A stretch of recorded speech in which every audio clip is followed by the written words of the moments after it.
une nouvelle mère. Quand on a connu la nouvelle naissance, on a une nouvelle mère. Mieux, on retrouve sa vraie mère. Cette mère, c'est à la fois la Vierge Marie et l'Église. La Vierge Marie est notre mère. Car en tant que disciples bien-aimés, nous autres, nous la recevons au pied de la croix. Au jour où, de son côté ouvert, par une lance sortie du sang et de l'eau. Le sang et l'eau symbolisent respectivement l'Eucharistie et le baptême, qui sont les sacrements qui font l'Église. Donc Jésus-Christ, dans le sommeil de la mort, de son côté ouvert, est sorti l'eau et le sang, le baptême, donc l'Eucharistie et le baptême, qui sont les sacrements qui font l'Église. Comme Adam, dans sa mort, dans son sommeil, de son côté ouvert, est sorti Ève. À la croix, nous recevons deux mères.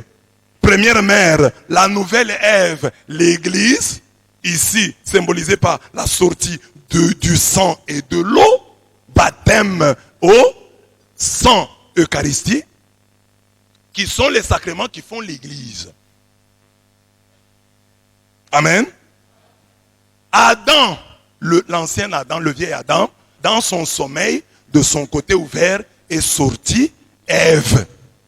Jésus, le nouvel Adam, de son sommeil sur la croix, est sorti le sang et l'eau qui symbolisent l'Eucharistie et le baptême, qui sont les sacrements qui font l'Église. Donc, nous recevons en fait deux mères à la croix, deux cadeaux à Golgotha. Le cadeau de la Vierge Marie et le cadeau de l'Église. Donc, un véritable enfant de Dieu né de nouveau a deux mères, disons comme ça. Première mère, la Vierge Marie. Et doit être ta mère. Si tu es né de nouveau, tu as désormais une nouvelle mère. Parce qu'au pied de la croix, Jésus dit aux disciples bien-aimés, voici ta mère. Et le disciple bien-aimé prend Marie et l'amène chez lui.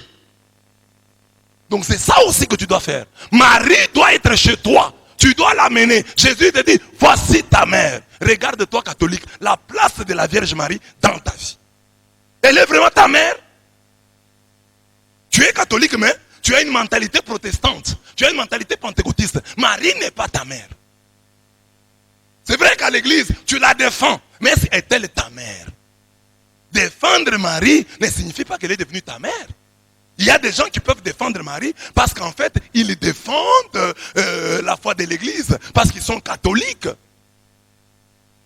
Mais si un jour, par exemple, à l'église, on dit, bon, plus question de Marie, il y a des catholiques qui vont se retrouver, qui vont dire, d'ailleurs, c'est bien, pour nous éviter le problème avec les églises de réveil, c'est bien qu'on ait enlevé cette histoire de Marie.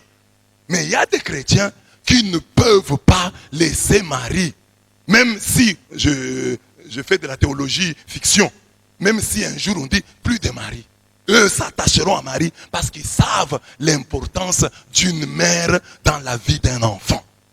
Et là, je vais prêcher un jour sur ça. Je vais montrer la différence entre les dévots, les vrais dévots de Marie et les autres. Parce que je crois qu'il doit y avoir une transpiration. Quand quelqu'un a pour mère Marie, même dans sa vie de chaque jour, quelque chose va changer. Il ne sera pas un chrétien comme les autres. C'est comme un enfant qui a grandi avec une mère et un autre qui a grandi sans l'affection maternelle. Ce sont deux enfants différents. Il peut y avoir des exceptions, mais je pense que l'enfant qui a grandi, entouré de cette affection maternelle, c'est un enfant différent. Il y a des choses qu'il aura que l'enfant sans mère n'a pas. Alors les catholiques, puisque nous avons une mère, ça doit se voir aussi dans notre comportement. Que ceux-ci se comportent ainsi parce qu'ils ont Marie pour mère. Nouvelle naissance. Tu avais une mère biologique. Tu as maintenant une mère spirituelle, Marie. Et ta relation à Marie doit te transformer. Comme tu as une mère. Alors nous avons Marie comme mère. Voici ta mère. Jean 19, 27. Mais la nouvelle mère que reçoit celui qui naît de nouveau et qui reçoit Jésus comme son Seigneur et son Sauveur, c'est aussi la Jérusalem d'en haut qui commence sur terre à travers l'église. À travers l'église commence la Jérusalem d'en haut. Mais la Jérusalem d'en haut est libre et elle est notre mère. Galates 4, 26. La Jérusalem d'en haut, qui est notre mère, commence sur terre à travers l'église. Pour comprendre cette maternité de l'église, il faut relire Apocalypse 12, où la femme aux 12 étoiles représente à la fois Marie et l'église. Ce texte nous dit clairement qu'une fois chassé du ciel, furieux contre la femme, le dragon s'en alla guerroyer contre le reste de ses enfants. Ceux qui gardent les commandements de Dieu et qui possèdent le témoignage de Jésus. Apocalypse 12, 17. Celui qui est né de nouveau est à la fois fils de Marie et fils de l'église. Celui qui n'est ni fils de l'église, ni fils de Marie, a pour mère Babylone la grande, la mère des prostituées et des abominations de la terre. Et sous mes yeux, la femme s'est saoulée du sang des saints et du sang des martyrs de Jésus. Apocalypse 17, 5 à 6. Quand quelqu'un n'a pas pour mère l'église et Marie, sa mère c'est qui? Babylone la grande. Et Babylone la grande a des caractéristiques. Babylone la grande combat les saints, se saoule du sang des martyrs. Tu vois, il y a des chrétiens, même des catholiques, qui sont haineux. Quand ils voient un autre prier, ça l'énerve. Sa mère, c'est Babylone la grande. Tu vois quelqu'un qui prie, ça t'énerve. Quelqu'un qui prêche, parce qu'il n'est pas de ton église, ça t'énerve. Ta mère, c'est Babylone la grande. La mère des prostituées des abominations. Celle qui s'enivre du sang des saints et du sang des martyrs. Mais c'est lui qui a pour mère Marie, qui a pour mère l'église, véritablement. Il sera content. Il prie. Gloire à Dieu. Gloire à Dieu. On prêche la parole. Gloire à Dieu. Mais quand tu te dis né de nouveau, tu vois les gens prier, ça t'énerve. C'est-à-dire que tu n'es pas encore né de nouveau. Parce que si tu es né de nouveau, quand on parle en bien de ta famille, tu es content. Quand on parle en bien de ton père, tu es content. Mais si toi tu dis, je suis né de nouveau, on parle de ton père, on parle de ton Seigneur, ça t'énerve, c'est que tu n'es pas né de nouveau. Amen. Amen. Comme nous sommes des catholiques ici, je l'ai déjà prêché ici plusieurs fois. J'ai dit ceci, papa, c'est mieux que quelqu'un soit même pentecôtiste, plutôt qu'il soit fétichiste. Que quelqu'un soit branhamiste, mais quand même, parce que chez les branhamistes, là, on lui parle quand même de Jésus. Même s'il y a des erreurs par-ci, par-là. Mais quand même.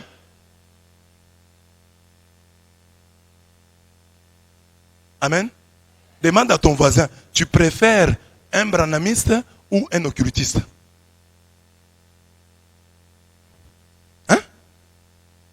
Un branhamiste quand même c'est bien. Il lit la Bible comme toi. Mais il a des points qu'il interprète à sa manière. Mais il sait quand même que les chrétiens doivent s'aimer. On lui dit que Jésus est le sauveur de l'humanité. On lui dit que la solution à tes problèmes, c'est à travers la prière. Mieux vaut un branhamiste qu'un occultiste. Alors donc, quand quelqu'un est branhamiste, parce que nous les chrétiens, nous ne combattons pas les occultistes.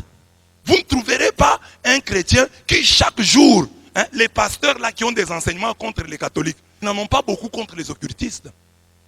Vous verrez un pasteur qui reste des heures à parler de l'église catholique, mais qui n'a jamais pris des heures pour parler de la franc-maçonnerie. Pour critiquer les francs-maçons. Il ne critique pas la franc-maçonnerie. Il ne critique pas le maïkari. Mais son problème, c'est la Vierge Marie. Son problème, ce sont les catholiques. Mais quand est-ce que tu prêcheras 1 heure, 2 heures contre la Rose-Croix? Et si vous le suivez bien, vous pouvez découvrir que lui-même, là, ce pasteur-là, il est membre de ces mouvements occultes. Alors il s'attaque à la Vierge parce qu'on dit qu'il y aura une hostilité, Genèse 3,15, une hostilité entre la postérité de la femme et le serpent. Amen. Amen. Donc Marie est ma mère. Marie est ma mère. Marie est ma mère. Marie est ma mère. Ave Marie. Marie est ma mère. Marie est ma mère, Marie est ma mère, Ave. Comment un homme né de nouveau ne peut-il pas comprendre ce passage? Saluez Rufus, l'élu du Seigneur, et sa mère qui est aussi la mienne. Romains 16, 13.